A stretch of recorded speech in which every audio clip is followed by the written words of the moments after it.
નમસ્કાર મિત્રો, આપ સૌનું સ્વાગત છે અમારી યુટ્યુબ ચેનલ પર। તો મિત્રો, માતા લક્ષ્મી ભૂલથી પણ નથી જતા। એવા ઘરમાં ભલે તમે નાક ઘસી લો, પરંતુ આ ભૂલો માતા લક્ષ્મીને ઘરમાં આવવા નથી દેતી।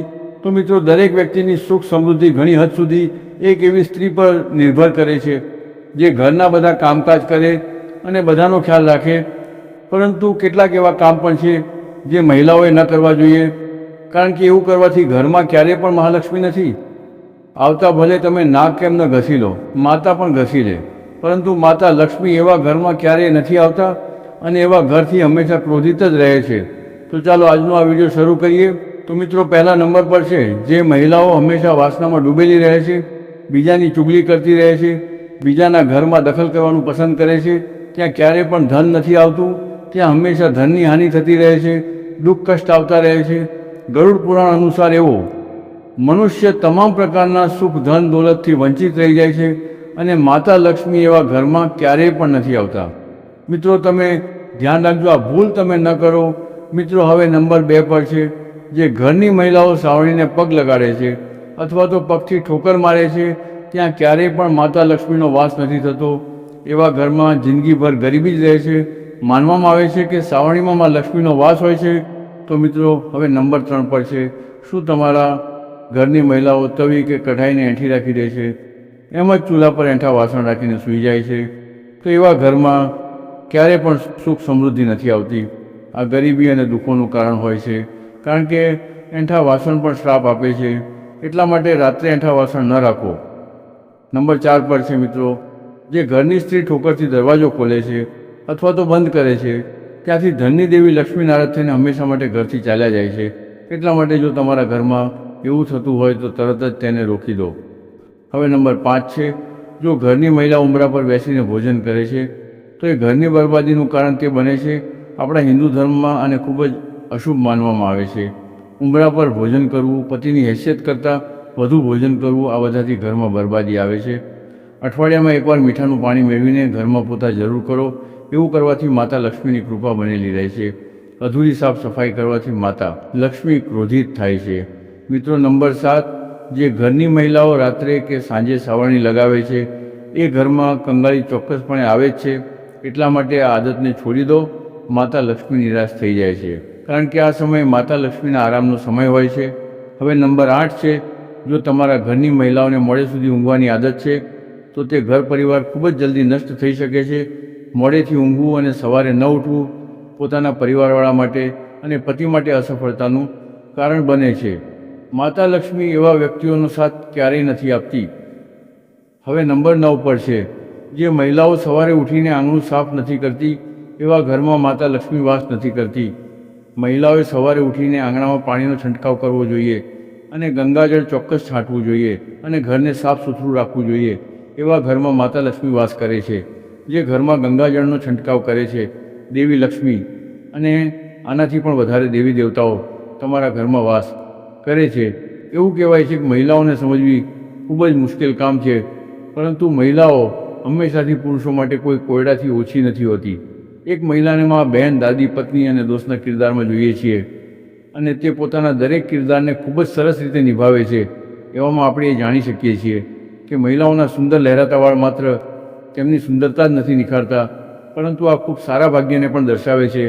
સામુદ્રિક શાસ્ત્રમાં મહિલાઓના વાળની બનાવટથી તેમના વાળ વિશે સંપૂર્ણ માહિતી મળે છે। વાળની બનાવટના આધારે તેમના સ્વભાવની ઓળખ કરી શકાય છે। પરંતુ મહિલાઓમાં ચિંતાની વાત એ છે કે જ્યારે તેમના વાળની બનાવટ ખોટી હોય તો એવા વાળ શુભ નથી માનવામાં આવતા। તો ચાલો જાણીએ। તો મિત્રો, પહેલા નંબર પર છે ઓછામાં ઓછા વાળ અને બેજાન વાળ, પાતળા વાળ। શાસ્ત્રો અનુસાર જે મહિલાઓના ઓછા વાળ હોય છે અને પાતળા વાળ હોય છે તો તેમને ઘણી બધી પરેશાનીઓનો સામનો કરવો પડે છે। જ્યોતિષ શાસ્ત્રમાં મહિલાઓના તૂટેલા વાળ અને ગંદા વાળ અશુભ માનવામાં આવે છે। એવી મહિલાઓ હોય છે તેમના ઘરમાં ક્યારેય પણ કામયાબી પ્રાપ્ત નથી થતી। એવા ઘરની મહિલા બીમારીથી ગ્રસ્ત પણ હોય છે। નંબર 2 છે મિત્રો, હવે લાંબા કે વાંકડિયા વાળ। જ્યોતિષ શાસ્ત્રમાં એવા વાળ ખૂબ જ મહત્વપૂર્ણ હોય છે અને શાસ્ત્રોમાં જણાવવામાં આવ્યું છે જેમના વાળ લાંબા ઘટાદાર બની શકે છે તે શુભતાને દર્શાવે છે। એવા વાળ સાક્ષાત માતા લક્ષ્મીને દર્શાવે છે। વળી લાંબા અને વાંકડિયાવાળવાળી મહિલાની સુંદરતામાં 4 ચાંદ લાગી જાય છે. સાથે જ એવા ઘરમાં આ લોકો જ્યાં પણ જાય છે પૈસા ચુંબકની જેમ ત્યાં ખેંચાઈ આવે છે. મિત્રો, હવે નંબર 3 છે વારંવાર વાળનું તૂટવું. જે મહિલાઓના વાળ વારંવાર તૂટે છે તો આ સાચું લક્ષણ નથી હોતું. જ્યોતિષશાસ્ત્ર અનુસાર જે મહિલાઓના વાળ તૂટે છે ત્યાં દેવું પણ વધતું રહે છે અને પૈસા પણ પાણીની જેમ જ વહી જાય છે. તો મિત્રો, આ લક્ષણોને નજરઅંદાજ ન કરો. મિત્રો, હવે નંબર 4 છે જમીન પર પડેલા વાળ નકારાત્મક ઉર્જાને આકર્ષિત કરે છે. અવારનવાર જોવામાં આવે છે કે મહિલાઓના વાળ તૂટી જાય છે તો તે વાળ જમીન પર ફેંકી દે છે, જેના કારણે તૂટેલા વાળ કોઈ ખોટી વ્યક્તિના હાથમાં આવી જાય છે, જે તેનો ખોટો ઇસ્તેમાલ કરી શકે છે અથવા તો ટોણા ટોટકા દ્વારા તમને પોતાના વશમાં પણ કરી શકે છે. અને આ તમારા પરિવાર માટે ખૂબ વધારે ખતરનાક થઈ શકે છે. અહીંયા સુધી કે તમારા પરિવારમાં મોતની જાળ પણ ગૂંથી શકે છે. એટલા માટે સાવધાન રહો અને તૂટેલા વાળને ક્યારેય પણ કોઈ અજાણી વ્યક્તિને ન આપો અને ન તો તૂટેલા વાળને આમ તેમ ફેંકો. હંમેશા તૂટેલા વાળને તમારે તમારા હાથમાં લપેટીને કોઈ વસ્તુમાં બાંધીને જ ફેંકવા જોઈએ અને આમાં જ તમારી ભલાઈ છે. મિત્રો, હવે નંબર 5 છે મહિલાઓના વાળ અને તેમની એક ભૂલ આખા પરિવારને બરબાદ કરી શકે છે. શાસ્ત્રો અનુસાર સાંજના સમયે તમે એકાંતમાં છો તો તરત જ પોતાના માથા પર પલ્લું છેડો નાખી લો. આમાં જ તમારી ભલાઈ છે, કારણ કે રાતના સમયે ક્યારેય પણ ખુલ્લા વાળ કરીને ન સૂવું જોઈએ અને એવું કરવાથી ખરાબ આત્મા તમારા પર હાવી થઈ શકે છે. તો મિત્રો, વળી નજર દોષથી બચવા માટે વારંવાર પોતાના લાંબા વાળનું પ્રદર્શન ન કરો.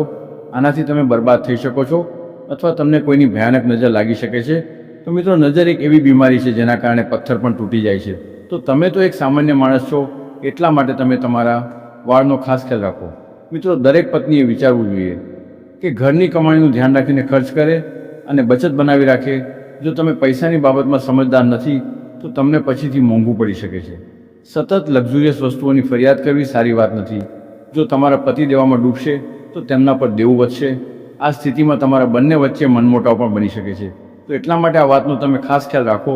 તમારી પાસે જેટલું પણ છે એટલામાં ખુશ રહો. તમારા પતિ જેવા જ તમારા ઘરમાં પ્રવેશ કરે. તમારે તમારા મગજમાંથી નકારાત્મક વાતો હટાવી દેવી જોઈએ. પુરુષોને વસ્તુઓને ગૂંચવવી પસંદ નથી અને તમે ફરિયાદોનો ઢગલો તેમની સામે લાવીને રાખી દો છો તો તમારાથી તેઓ દૂર ચાલ્યા જાય છે. અને જે ઘરમાં પતિ પત્ની વચ્ચે ઝઘડો થાય છે એ ઘરમાં દરિદ્રતા જગ્યા બનાવી લે છે. દરેક માણસ ઈચ્છે છે કે તેની પત્નીને ખુશ રાખે, પરંતુ તમે તેમને એવું મહેસૂસ કરાવવા લાગો છો અને એ ફરિયાદો છે. તો તમારી વચ્ચે તિરાડો આવવા લાગે છે. કારણ કે મિત્રો, જે ઘરની સ્ત્રી હંમેશા ફરિયાદ કરતી હોય, હંમેશા ખુશ ન રહેતી હોય, તો એવા ઘરોમાં દેવી દેવતાઓ નારાજ થઈને ચાલ્યા જાય છે. તો ઘરની સ્ત્રીનો સ્વભાવ શાંત હોવો જોઈએ. ફરિયાદો તમારે વધારે ન કરવી જોઈએ. આનાથી પતિ પત્નીના સંબંધો પણ શુદ્ધ રહેશે. સાથે જ સાથે દેવી દેવતાઓના આશીર્વાદ પણ તમને પ્રાપ્ત થશે. એટલા માટે હંમેશા ઘરમાં શાંતિ બનાવી રાખો. તો મિત્રો, તમને આજનો આ વિડીયો કેવો લાગ્યો અમને કોમેન્ટ કરીને જરૂર જણાવજો. અને જો વિડીયો પસંદ આવ્યો હોય તો વિડીયોને લાઈક, શેર, કોમેન્ટ અને ચેનલને સબસ્ક્રાઈબ જરૂર કરી લેજો, જેથી કરીને તમને આવી જ જાણકારી પૂર્વક વિડીયો આગળ પણ મળતી રહે.